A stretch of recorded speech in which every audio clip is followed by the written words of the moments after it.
award-winning true crime podcast is coming to Seattle for their first ever live tour. Small Town Dicks is a podcast about big-time crime, and each episode features a detective who broke the case in their small town. The episodes also include jailhouse phone calls, suspect interviews, and 911 calls. Very interesting. Joining us to continue the conversation is co-host Yeardley Smith, who you might also know as the voice of Lisa Simpson on The Simpsons, such a beloved character. Yeardley, welcome to ARC Seattle. Thanks for joining us.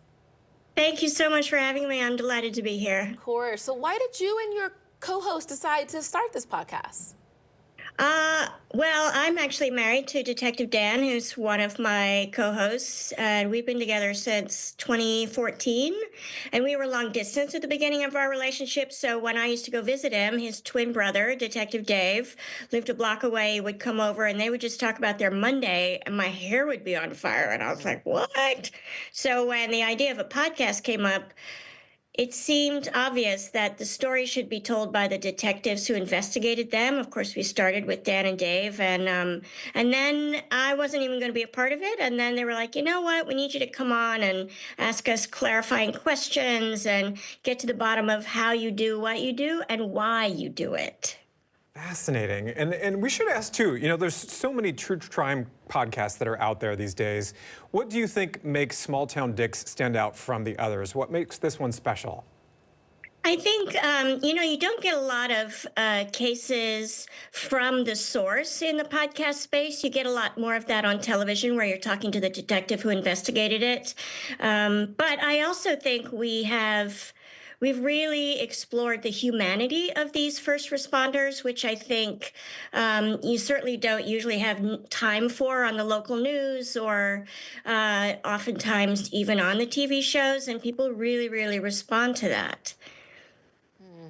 Well, yeah, I think so too. I mean, there's certainly a big fan base for this type of content. The show launched in 2017, and since then you've covered numerous cases on the podcast.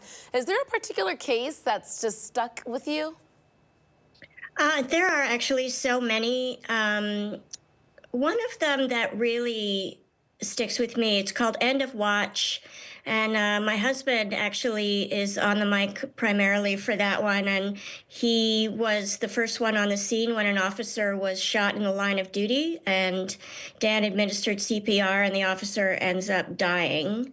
And you know, I think for people who aren't in law enforcement or connected to law enforcement, they think like, this happens all the time. It really doesn't, and it affects them so deeply. And it's quite an extraordinary story of how an incident like that goes from the beginning to the end when they actually arrest the suspect, who, of course, fled the scene and ended up in the backwoods of this area and had to be talked down. And it's a big deal. Yeah, and we hear so many times from people who work in law enforcement about how it's a brotherhood or a sisterhood, and anytime there's, you know, something horrific like that happens, it can really impact them at their core, and for a long time too. We know that the podcast is hitting the road for its first ever live tour, which is really exciting. You're actually going to be in Seattle this week at the Neptune Theater, so tell us what people can expect at the show.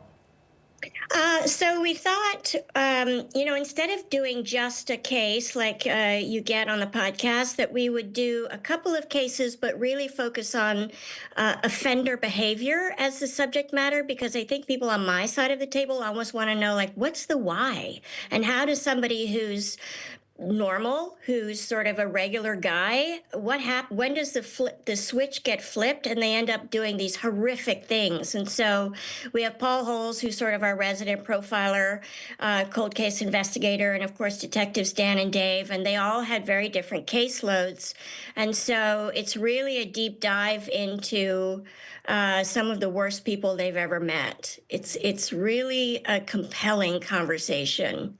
Knowing the why, it could be fascinating. And Yeardley, you mentioned this before, but you and your husband work side by side on this show. What has it been like working on this podcast with him? You know, It's great. I mean, first of all, really, the overall it's really fantastic, and I have so much respect and admiration for what he does. He's retired now, and Dave and Paul. But we're both pretty headstrong, and sometimes I'll say it's not always easy. You have to find a balance, right? Yes. Sometimes that can be really hard. Listen, we're noticing the pictures of Lisa Simpson behind you, and we can't let you go without asking about that huge role in your life. Just tell us, if you would, what it has been like being part of such an iconic animated series over the years with you as the voice of Lisa for The Simpsons. It's the best job in the world. I really to be able to play a character that you love so much, who really to me feels like a three-dimensional, red-blooded 8-year-old little girl. And also, you can't play a character this long and not have her rub off on you and me rub off on her.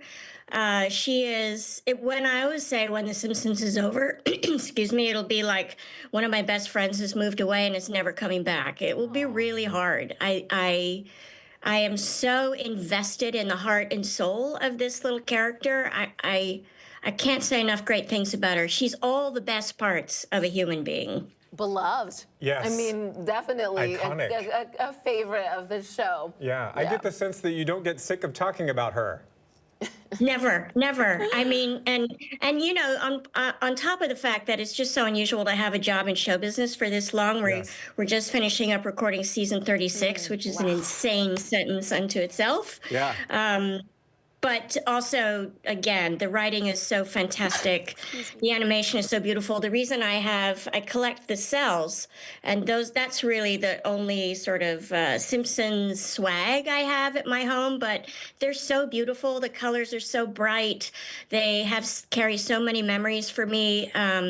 I just love it. I feel lucky. Absolutely. Well, congratulations on your success. Congratulations on your long tenure as Lisa Simpson. And also, congratulations on this podcast. Yeah. We look forward to welcoming you all here in Seattle. We're so excited to come. Thank you so much. Yes, have a safe journey. Thank you so much for your time. Nice to chat with you. Again, Small Town Dick's live tour is coming to Seattle's Neptune Theater this Thursday, February 6th. If you want to learn more about the live tour and to buy tickets, we made it easy for you. Just scan the QR code in the corner of your screen there. That will take you directly to komonews.com/hotlinks. From there, you're going to find a link to the event's website. What a treat to chat with her. Absolutely, such a treat. And someone who's so passionate about their work as well. Yes. Two very different projects. Yeah. But the passion just shines through in both.